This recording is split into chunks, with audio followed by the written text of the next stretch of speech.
Di Yesaya 43 nomor 10 di situ, ada nggak Tuhan dibentuk setelahnya? Iya, tidak ada, Kak. Tidak ada. Tidak ada. Tidak ada. Sabar. Tidak ada Tuhan yang dibentuk setelahnya, oke? Iya. Yang dibentuk menjadi daging ini apa? Tuhan, jadi Kak dengar, Kak. Saya ulang dulu.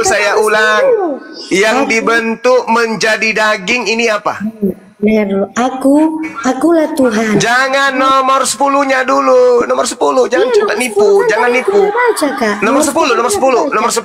Nomor 10 ada nggak Tuhan yang dibentuk? Ada tidak Tuhan yang dibentuk setelah ini?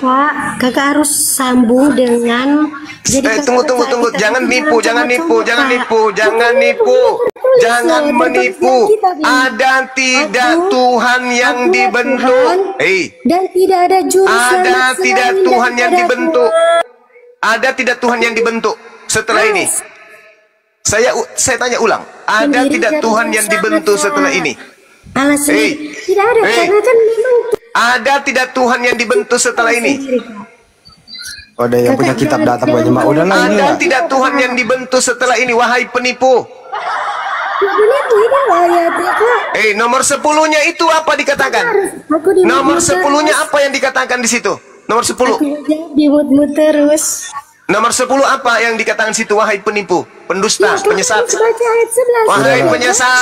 Wahai penyesat, apakah Tuhannya Yahudi? Dengarkan, wahai penyesat, dengar. Apakah Tuhannya Yahudi dibentuk memiliki biji sakar? Akulah Tuhan. Ya itu Tuhannya Yahudi. Itu Tuhannya Yahudi, bukan Yesus itu. Penipu. Tuhan Yesus adalah Penipu. Jangan diturunin. Aduh. Ada yang punya kitab soalnya. Ada yang punya kitab ini. Anda ada yang punya kitab. Naikkan lagi. Permalukan dia. Ada yang punya kitab. Harusnya dipermalukan ini. Dia masih di bawah itu. Naikkan Bang Andi. Naikkan lagi. Ada yang punya kitab. Yesaya 43 nomor 10. Engkaulah saksi-saksiku. Tidak ada Tuhan yang dibentuk setelah aku. Yohanes 1 nomor 14, firman dibentuk menjadi daging. Itu Tuhan yang dibentuk jadi daging, Tuhan. Para kali penipu ini. Jadi Tuhan dibentuk. Jadi Tuhan dibentuk. Juru selamat kan Tuhan bilang selanjutnya di ayat yang ke-11.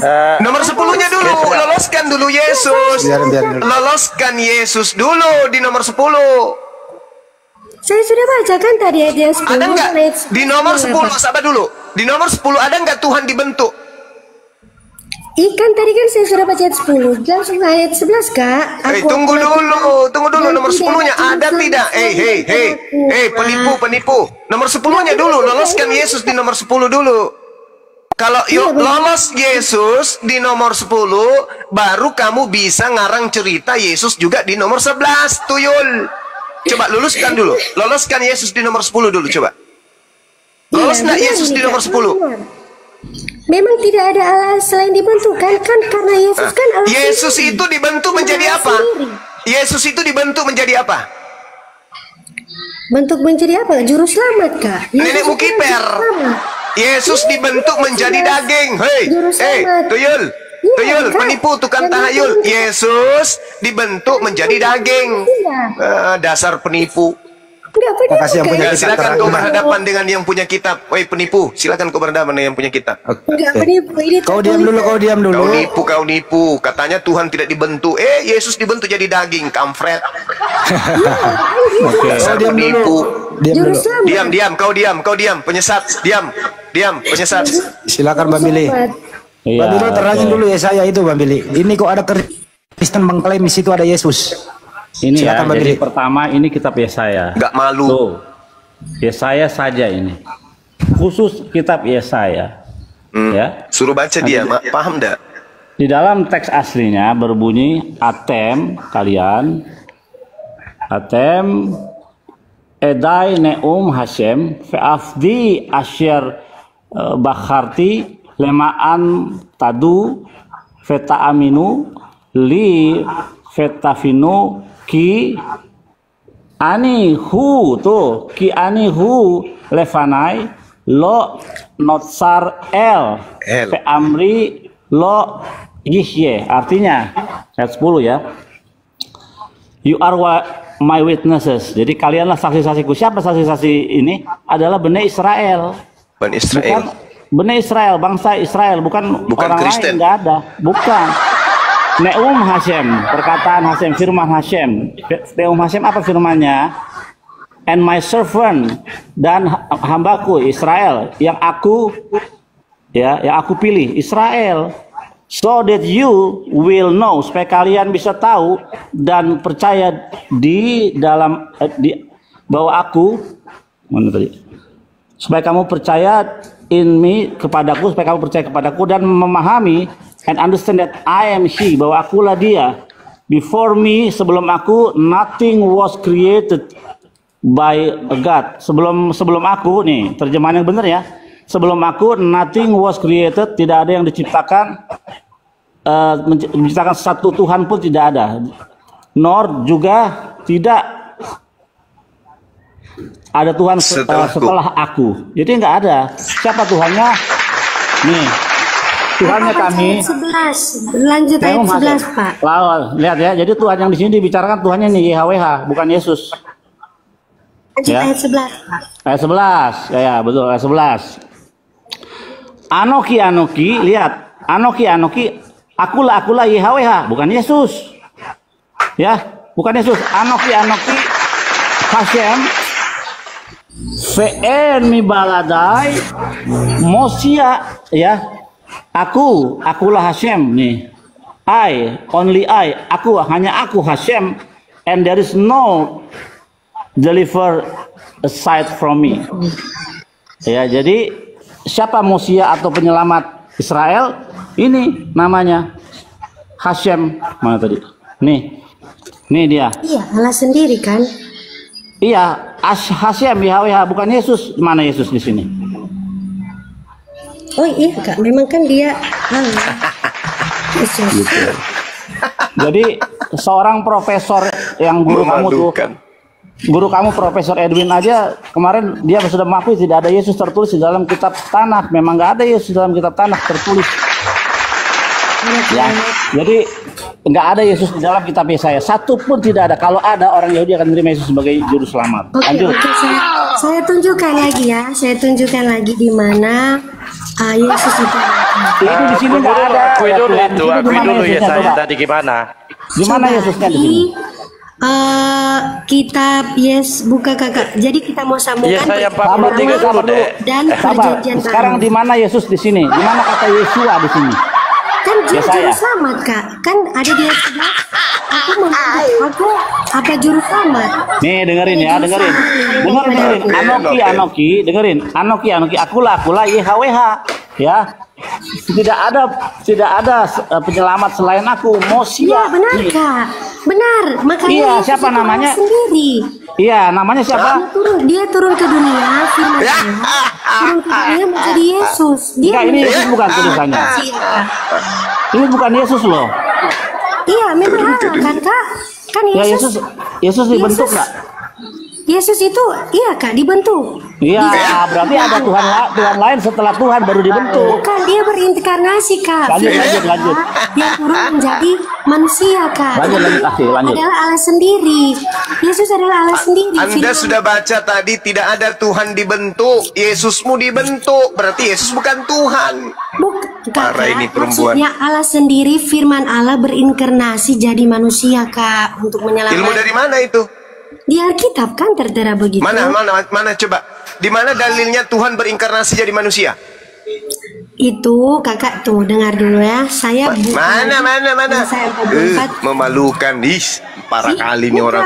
Di mana dalilnya Hasem menjelma menjadi manusia? Dalilnya mana? Maksudkan Tuhan Yesus Allah Bapa mengaruniakan anaknya yang tunggal untuk itu kita. menganugerahkan, berarti mengutus. Memberikan, menganugerahkan, memberikan sebuah anugerah untuk menganugerahkan, mengutus kemudian hambanya. Loh, kok Anda katakan Tuhan Hasem jadi manusia, itu dalilnya mana? Oke, tunggu ya. Mana dalilnya? Hasem jadi manusia dalilnya mana? Oke, tunggu ya. Maksudnya apa, Kak? Hasem jadi manusia, mana dalilnya?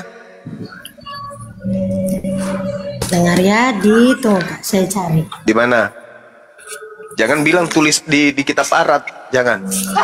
Ya, karena kan saya orang Kristen di kitab. Ya, saya butuh Hasem, saya nggak butuh Theos. Hasem jadi manusia itu loh, mana dalilnya? Nggak tahu Kak, saya nggak ngerti Hasem itu. Loh, jadi Tuhanmu yang kau katakan Yesus itu inkarnasi dari mana? Dewa atau Tuhannya Yahudi? Kak, coba lihat dulu di Alkitab. Hari ini telah lahir bagi yang saya tanya, Hasem jadi manusia. Yang saya tanya, Hasem jadi manusia. Bukan hari ini telah lahir juru selamat Tuhan di kota Daud. Bukan itu yang saya minta. Yang saya minta Hasem. Yang saya minta Hasem. Yang saya minta Hasem. Yod-He-Vav-He, Tuhan ilah Abraham, ilah Yakub. Yang saya minta ilah Abraham, ilah Ishak, ilah Yakub. Yang saya minta bukan Tuhanmu. Kalau itu Tuhanmu bungkus. Itu Tuhanmu bungkus. Bawa pulang ke sana, ke Vatikan. Jangan bawa sini. Tuhanmu bawa pulang sana. Bawa pulang dewamu itu. Dewamu bawa pulang dewamu yang dibawa oleh Belanda ke Indonesia, bawa pulang, jangan bawa sini. Tuhanmu bawa pulang, bungkus dewamu bawa pulang ke Vatikan. Bawa dewamu bawa pulang ke Vatikan. Bawa dewamu ke Vatikan. Yang saya minta Tuhannya Abraham. Tuyul, yang saya minta Tuhannya Abraham menjelma menjadi bayi. Ayat 11 tadi kan bilang tentang juru selamat. Diam. Tuhanmu dewamu bungkus, bawa pulang ke Vatikan sana. Yang kami imani Tuhannya Abraham, Ishak dan Yakub. Bukan Tuhannya Yunani yang kami imani. Nggak bisa diskusi, dia turunin lah. Udah nggak bisa. Turunin. Turunin, juru selamat, juru parkir Tuhan kau itu. Pergi sana. Jauh-jauh dari 7 turunan umat Islam di Indonesia. Bawa pulang Tuhanmu. Bungkus sana. Jual di Vatikan, jangan bawa sini. Telah lahir dewa di kota Daud. Kami nggak butuh. Yang kami butuh Tuhannya para nabi. Jadi manusia dalilnya mana? Lukas 2 nomor 11. Nenek Lukiper penada. Ya, lanjut Bang Andi. Bang Billy, saya sengaja telepon Bang Billy biar edukasi juga notennya. Bang Billy masih monitor, Bang Billy? Monitor. Ya. Bang Billy, gimana sih perasaan Yudaisme itu kok Bible Anda atau punya Anda itu? Ya, saya terutama sering dipakai-pakai. Itu di sana nih Tuhan Anda itu, Tuhan Yahudi itu menjelma menjadi manusia gitu loh. Gimana Bang Billy bisa narahin sama mereka? Silakan. Ya itu, jadi kan aku udah bilang, selama di otaknya teman-teman Kristen itu ada sensor Tuhan menjadi manusia, mereka membaca kitab apapun di dalam tanah ke Perjanjian Lama, sensornya itu, oh jadi manusia. Jadi nggak bisa dapat ilmu intisari daripada pengajaran Taurat yang benar, nggak bisa mereka. Karena ada sensor Tuhan menjadi manusia. Nah, orang Yahudi ketika membaca, misalnya mereka membaca kitab Perjanjian Baru, kayak Rabi saya umur 18 baru dia buka Perjanjian Baru, dia ketawa-tawa ini kitab apaan katanya. Karena sensor di otaknya Tuhan bukan manusia. Kan ada ayatnya, Lo el mikazeb, Tuhan bukan manusia. Loh, tiba-tiba ada Tuhan menjadi manusia, itu nggak masuk akal. Jadi Perjanjian Lama dan Perjanjian Baru itu adalah 180 derajat berbeda ya. Apalagi kalau kita baca dalam teks asli. Kayak tadi kita lihat Yesaya. Kemarin profesor juga waktu itu. Ada Yesus dalam kitab Yesaya? Tidak ada. Ya di situ terusnya Mosia dengan huruf Ain. Nah, kelemahan orang Kristen ialah mereka tidak memahami Lason Kodes ya, atau bahasa suci yang dimana kitab itu diturunkan lewat bahasa itu. Jadi kedekatan firman Tuhan dengan umatnya itu terputus karena terjemahan yang ngaco. Makanya sekarang Kristen udah nggak mau, Kristen yang normal yang udah mulai perbaikan, mereka nggak mau baca lembaga Alkitab Indonesia karena itu korupnya parah ya. Tapi tetap aja proses keimanan orang-orang Kristen itu bukan berdasarkan kitab suci ya. Jadi pertama mereka bikin dulu doktrin, baru mereka rubah terjemahan, baru menjadi landasan iman. Begitu iman Kristen dibangun lewat doktrin dulu, baru imannya nongol gitu. Doktrin terjemahan diselewengkan, baru jadi landasan iman. Itu parah. Berbalik 180 derajat dengan Kristen dan Yahudi, dengan Yahudi dan Islam, di mana iman mereka dilandaskan kitab suci, di mana kitab suci itu dalam bahasa aslinya Ibrani dan bahasa Arab, disitulah landasan iman mereka, bukan dari doktrinnya gitu. Lanjut. Bang Billy, apa hubungannya Taurat dengan Kristen yang tadi? Ada hubungannya atau tidak? Nggak ada, sama sekali nggak. Ya itulah, lihat aja tadi kita nggak nemukan Yesus, Yeshua atau Zeus di dalam kitab Yesaya, nggak ketemu. Sampai botak tuh nggak ketemu. Ya, mereka tidak akan bisa menemukan huruf yang bernama Yeshua ya di dalam kitab Yesaya tadi. Ada lagi misalnya gini, Hine el Yeshuati eftah velo efkhat heozi vezimrat ya fahili lishua. Artinya Hine el inilah Tuhan juru selamatku. Nah, ada kata Yeshuati. Nah, Yeshuati itu bukanlah itu Yesua, Yesus. Itu adalah kalimat juru selamatku. Siapa penyelamatnya? Hineel, El itu yaitu Hashem. Hineel Yeshuati, inilah Tuhan penyelamatku gitu. Nah, si Edwin kemarin menyatakan ada loh nama Yesus di dalam kitab Yesaya. Mana? Ini loh, itu Yeshuati, keselamatanku. Enggak, bukan nama orang, tapi adalah sebuah kalimat begitu. Jadi orang Kristen itu tidak bisa menemukan Yesus di dalam kitab-kitab orang Yahudi. Kitab Perjanjian Lama tidak ada Yesus. Kalau ada Yesus, pasti orang Yahudi menerima Yesus. Lihat nubuatan tentang Mesias. Teman-teman di bawah bisa cek Yeremia 30 ayat 9, itu sudah jelas. Ve'abdu etasem Elohekem ve'at David malkam asyarakim lachem. Artinya mereka akan menyembah kepada Yahweh Tuhan mereka dan kepada Daud raja mereka, yang akan aku bangkitkan bagi mereka. Jadi sang Mesias yang akan datang namanya bukan Yesus tapi Daud begitu. Kalau ada Yesua di situ, pasti orang Yahudi akan percaya Yesus itu adalah Mesias gitu. Jadi para penerjemah Kristen itu miss di situ. Kalau saya jadi bapak-bapak gereja zaman dulu, saya akan putar di situ, saya ganti Daud menjadi Yeshua. Dan raja dan Yeshua raja mereka yang akan dibangkitkan bagi mereka. Pas, tapi memang tidak ada kejahatan yang sempurna, guys. Pasti ada celahnya. Lanjut. Bang Billy, ini sebenarnya berawal dari siapa sih ini semua? Kristen yang seperti yang tadi ini mengais-ngais di orang untuk menubuatkan Tuhannya. Ini berawal dari mana, Bang Billy? Berawal dari bapak-bapak gereja setelah Septuaginta 2 abad lamanya setelah Septuaginta pertama. Septuaginta pertama itu murni atas paksaan dari Ptolemy Alexandria, raja Yunani di Alexandria Mesir. Nah, jadi orang Yahudi 70 rabi-rabi menerjemahkannya. Nah, bapak-bapak gereja terutama Kristen ortodok ini yang sekarang ini gencar-gencar untuk meninggikan Septuaginta sebagai teks yang paling benar ya. Mereka meneruskan ini dikasih cap Septuaginta. Jadi Septuaginta yang pertama hanya 5 kitab Musa. All the scholars, semua sarjana tahu dan yakini bahwa Septuaginta awal cuma 5 kitab Musa. Tidak ada Septuaginta dalam kitab Mazmur, Yesaya, nggak ada. Nah, di dalam Septuaginta yang 2 abad setelah yang pertama ini dikerjakan oleh bapak-bapak gereja, disitulah mereka yang tadi doktrin mereka sudah buat dan mereka rubah teks-teks di dalam kitab Mazmur misalnya, Mazmur 22. Ki aris syafuni yadai veraglai, yang artinya seperti singa mereka di tangan dan di kakiku, mereka ganti, mereka menusuk tangan dan kakiku, seakan-akan ada penyalipan nubuatan Yesus dalam kitab Mazmur. Itu sebuah kejahatan sistematis, guys. Itu begitu dari bapak-bapak gereja mereka, Kristen ortodok. Lanjut. Gini loh Bang Billy, sebagaimana kami di umat Islam juga, kalau mereka diterjemahnya banyak mempergunakan istilah-istilah Islam, itu kami sebenarnya ketawa, kasihan mereka yang nggak ngerti jadi korban.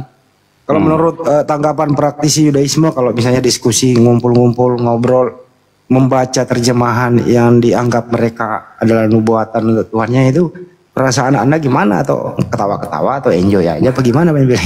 Saya geli aja gitu. Oh, Kayak geli. kemarin profesor kayak tadi itu saya udah mau mandi nih, kan mau kerja nih jam 4. Tapi saya udah ganas juga, udah kesel gatel juga pengen naik karena saya mau jelaskan bahwa Yesaya 43 nggak ada kata Yesus di situ. Nah, saudara-saudara Kristen itu selalu berasumsi, selalu bersangka, oh mungkin ini Yesus karena ini pas dengan Yesus gitu loh. Padahal tidak ada dibuktikan secara tekstual itu merujuk kepada Yesus, nggak ada. Teks dan konteks itu tidak sama gitu. Nah, orang Kristen itu membaca teks dan konteks itu salah semua. Teksnya salah baca, konteksnya salah baca. Nah, itu warisan dari siapa? Bapak-bapak gereja mereka. Itu. Jadi, bapak-bapak gereja mereka membuat doktrin, terus penerjemahannya diselewengkan sesuai dengan doktrin mereka, jadilah doktrin dengan kitab yang salah terjemahan. Jadi semua itu salah mereka terjemahan. Lihat tadi, kita nggak nemukan kata Yesus yang menjadi firman, nggak ada. Karena memang firman itu adalah ciptaan Tuhan. Firman itu bukanlah sesuatu hal yang spesial. Kalau dalam bahasa Ibrani kan dafar, ya, faidaber, diber, itu semua berkata. Daud pun berkata, berfirman. Musa pun berfirman. Jadi tidak ada yang spesial dengan kata dafar.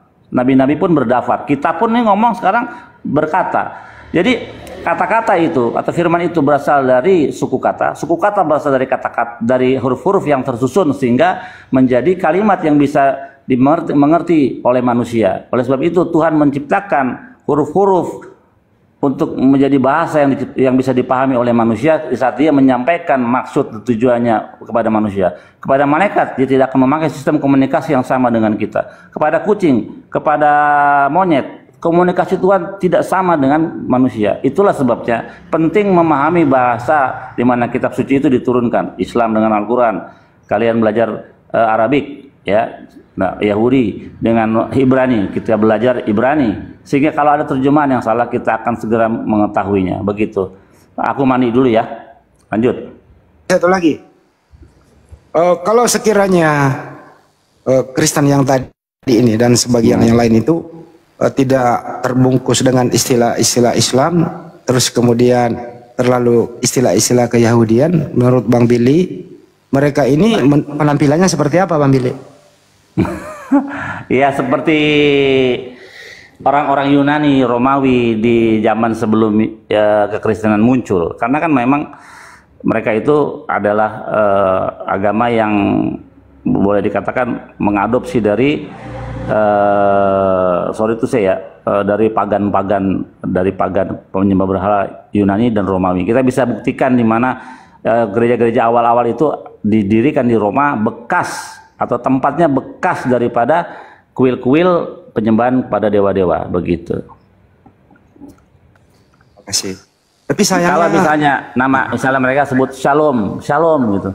Shalom itu adalah bahasa Ibrani. Shalom itu adalah salah satu nama daripada 72 nama Tuhan. Shalom itu adalah salah satu nama Tuhan. Itu Shalom. Nah, harusnya mereka kayak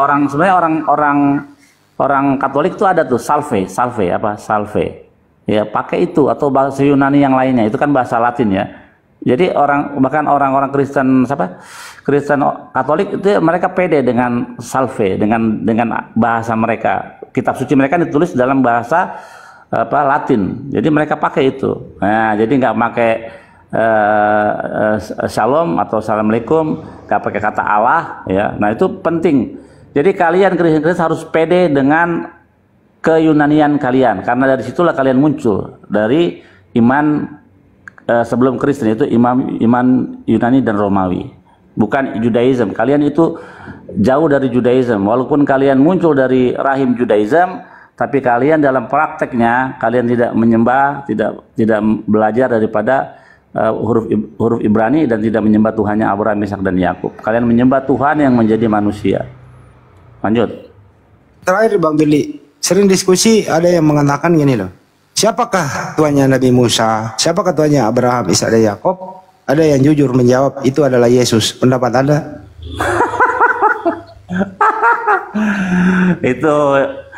itu mimpi di siang hari borong, terus mimpinya mimpi basah. jadi pada lengket tuh mimpinya tuh. Udah mimpi basah siang hari bolong lagi. Ngaco itu.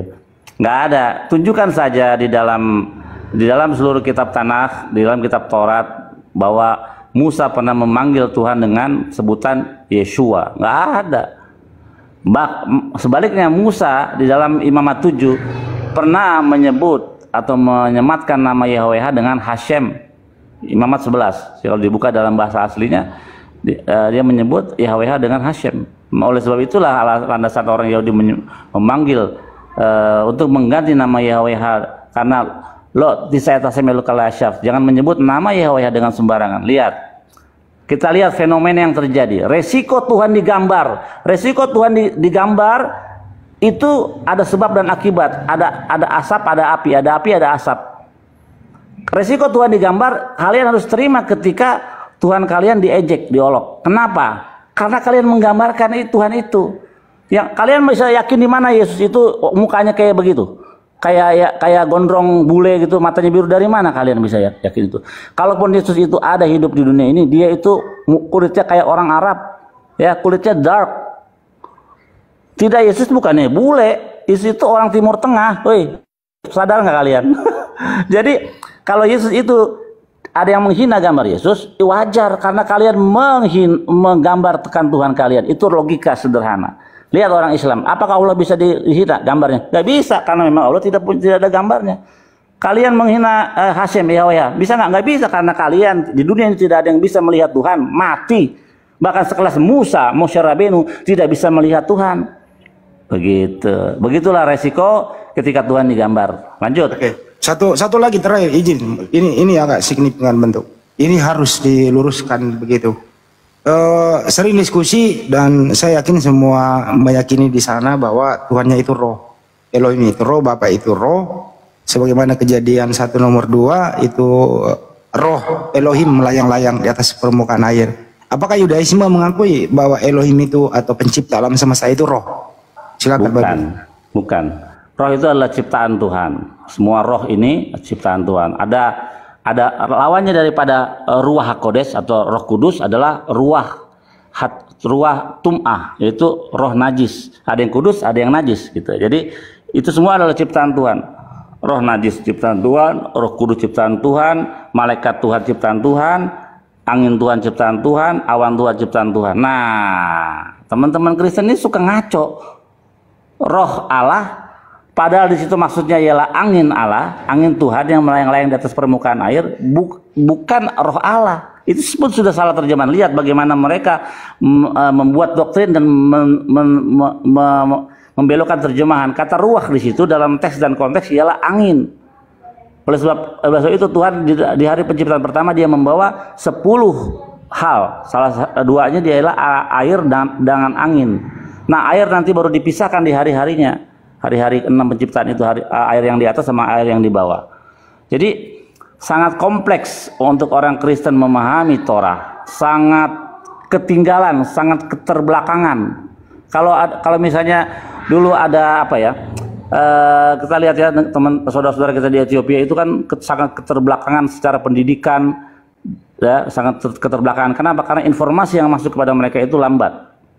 Nah, itulah yang terjadi dengan saudara Kristen. Informasi mereka tentang pemahaman Taurat itu terlambat seperti orang Zimbabwe. Jadi bisa dikatakan kalian terlambat seperti orang Zimbabwe. Ketika orang-orang modern sudah memahami teknologi yang maju, kalian masih di Zimbabwe. Begitu. Lanjut.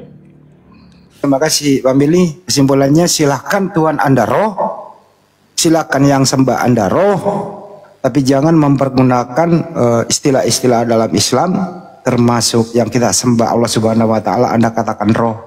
Ini yang harus kita luruskan.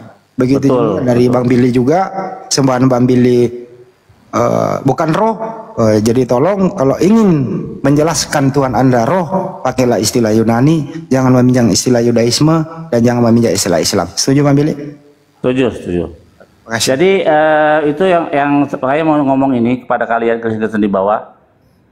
Untuk kasus Entok dia nggak salah menurut saya. Kenapa? Lah kalian ngabarin Tuhan kalian. Ketika Entok bilang begitu, hak dia. Kalau di Amerika itu nggak masalah, freedom of speech namanya, kebebasan untuk berbicara. Kenapa? Kalian menggambarkan Tuhan kalian dengan foto dihina, ya itu wajar itu. Kalau saya jadi entok, saya akan bilang, dari mana kamu tahu di Yesus? Yesus ada 1000. Nih, saya kasih gambarnya. Ada yang hitam, ada yang mati sipit, ada yang Korea. Yang mana Yesus itu? Makanya Paul Zhang, tadi saya dapat video, Paul Zhang bilang, itu Yesus, itu siapa yang digambar di atas, di belakang kamu? Itu Yesus. Wah, ngarang kamu, dari mana tahu itu Yesus? Betul, Paul Zhang. Mana Yesus itu bukan seperti yang ada di gambar itu. Jadi, secara kalau misalnya bisa di pengacara-pengacara nanti entok ini pinter, dia akan berargumen seperti yang saya argumen. Dari mana itu menghina? Oh, itu yang menghina Tuhan. Dari mana Tuhan gambarnya begitu? Ah, repot itu, urusan panjang. Lanjut.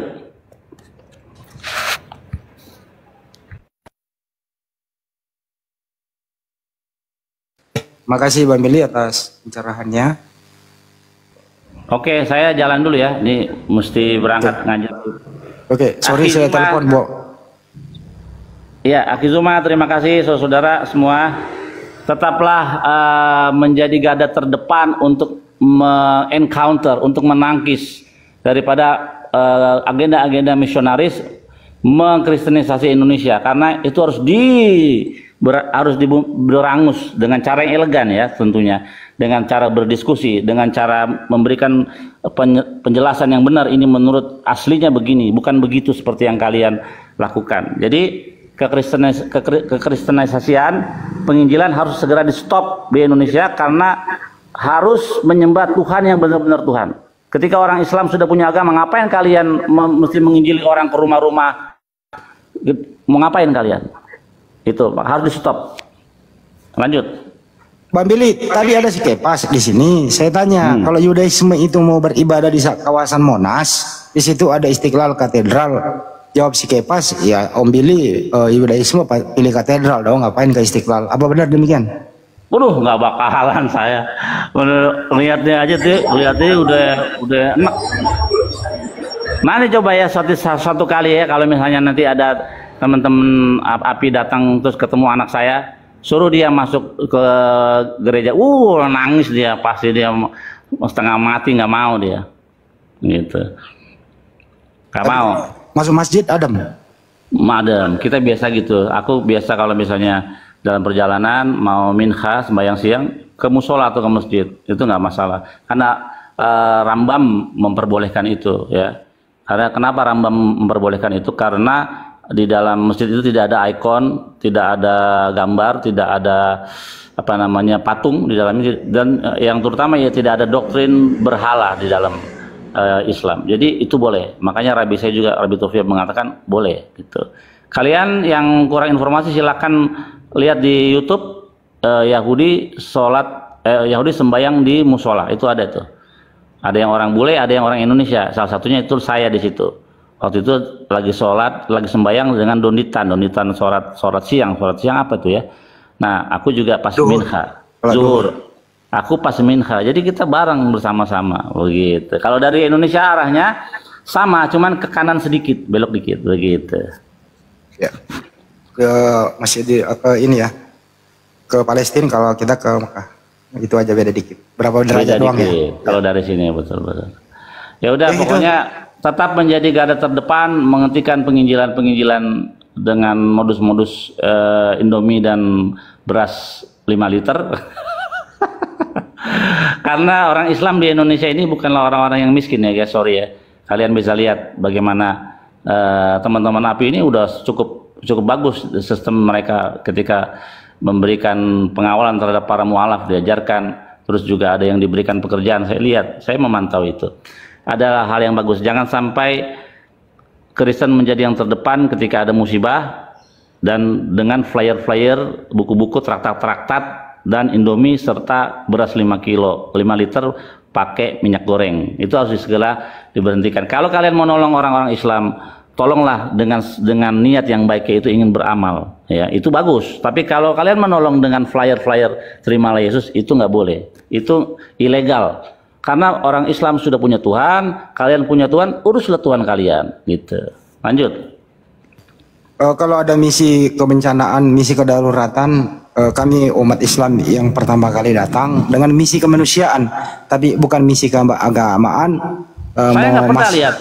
Iya. Saya nggak pernah lihat orang Islam ketika dalam satu bencana, misalnya di Manado atau di mana, mereka menolong, terus dikasih nih Quran, nih itu baca Quran, gitu. Nggak ada. Karena kenapa gitu? Kenapa orang Islam ketika bantuan nggak ngasih Quran? Karena dikasih Quran buat apa? Mereka nggak akan bisa baca. Oten-oten nggak bisa baca Quran. Orang Islam akan mengajarkan huruf Iqra dulu, baru bisa baca Quran, kan begitu. Kalau ini kan kasih Alkitab, mereka bisa baca karena terjemahan. Ya murni karena kita kemanusiaan, karena memang hablum minannasnya di sana, bukan Betul. untuk menjual agama Islam. Tapi Betul. dakwanya ada, ya itulah misi kemanusiaan. Tapi mereka ini memasang tenda, logo besar di daerah bencana. Ya nggak tahu lah maksudnya apa gitu, Bang Billy. Betul. Ya itu. Ya udah, aku jalan dulu ya semua. Oke. Teman-teman Akizuma, terima kasih. Endi Halebes, Dalbo semua. Makasih telah Sampai repotin. ketemu. Benar. Baitraut berakha fehajlaha. Artinya Berkat dengan keberuntungan buat kalian gitu. mantap. Oke, Baitraut, sampai ketemu lagi. Sampai jumpa lagi. Itu teman-teman, semoga teredukasi buat kita semua. Kami sebagai umat Islam juga tidak mendukung, tapi dalam hal konsep ketuhanan itu sama. Ya, dalam ya gitu ya. Ini banyak itu di telepon kalau gue live, tidak orang nyantai, nggak ada nelpon. Kembali ke host, saya banyak telepon. Oh iya. Terima kasih Silakan. Bang Andi. Kita sapa dulu, ada tamu mungkin. Selamat siang Edi. Selamat siang Edi. Selamat siang. Selamat siang. Agama Kristen, Muslim. Assalamualaikum. Waalaikumsalam warahmatullahi wabarakatuh. Muslim ya Bang? Muslim. Alhamdulillah. Oke. Ya udah. Sebenarnya tadi pas ada Bang Billy mau tanya sama sekalian Bang Juma tadi. Mengenai ini, Kristen itu kan mengakuin Yesus penebusan dosa. Jadi yang secara logikanya, kalau memang Yesus penebusan dosa, kenapa dia datangnya di abad keberapa itu? Saya kurang ngerti juga tentang agama kan, tentang agama Kristen itu kan. Kenapa Yesus tidak datang awal-awal di masa zaman-zaman Nabi Daud, Nabi Adam, nah kan gitu kan? Kenapa mesti di masa Nabi Isa yang dianggap waktu Yesus? Dan juga kenapa tidak sekarang turun Yesus kalau sebagai penyelamat? Karena dosa manusia lebih ngeri sekarang daripada zaman dahulu kan. Nah coba saya mau mendapat penjelasan yang logika dari, apalagi kalau dari Ustadz Juma, saya kepingin lah mendapat penjelasannya itu. Nah.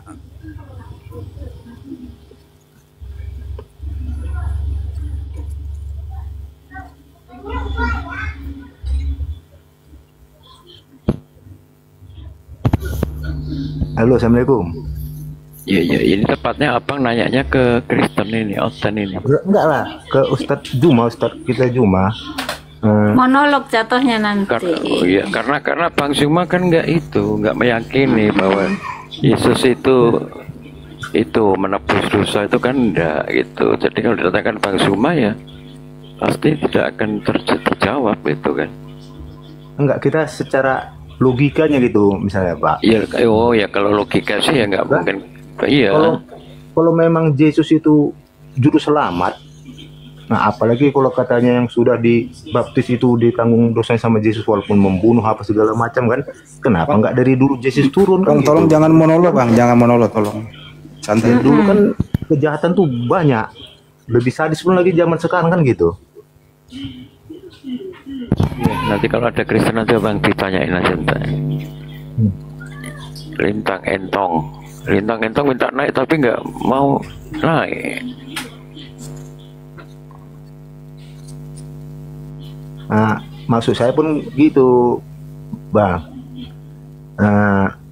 Kalau nanti Bang, misalkan kita ke orang Islam ini berdebat sama kaum Kristen itu, cobalah tanyakan kepada mereka, karena saya kan kalau bertanya pun tak kurang juga ngerti di agama Islam ini, kurang tahu mendalam gitu kan. Takut saya ditanya balik lagi kan gitu. Kan surah pertanyaan itu udah sering kayaknya. Abang kali kurang ikuti. Belum pernah saya dengar tuh kalau ditanya kenapa Yesus tidak turun di waktu zaman-zaman sebelum Isa gitu. Nah, gitu. Belum pernah sih itu saya lihat di komal-komal tuh. Udah bang, banyakin mendengar saja. Nggak boleh membahas kitab orang kalau diskusi gitu loh ya. Nanti tanyain aja. Ya untuk yang ada di Andi Slebes Channel kita tutup dulu ya. Yang ada di YouTube. Terima kasih buat semuanya. Nanti kalau ada diskusi lagi kita akan live. Di sini juga terima kasih buat semuanya. Anda jadi pendengar yang baik, penonton setia, tetap saling mendukung. Lindungi keluarga dan lindungi yang berisik dulu di mute karena nggak enak membicara terganggu. Ini nggak ada konsep. Lindungi keluarga Anda, lindungi diri Anda, sekitar Anda, waspada terhadap misi pemurtadan. Itulah gunanya API ada untuk kita semua. Jangan sampai terlena. Mereka melakukan berbagai aduh ya Allah. Saya juga yang mute, saya juga yang ngomong. Terus kalau ada gitu di mute kalau orang lagi ngomong. Oke, makasih semuanya.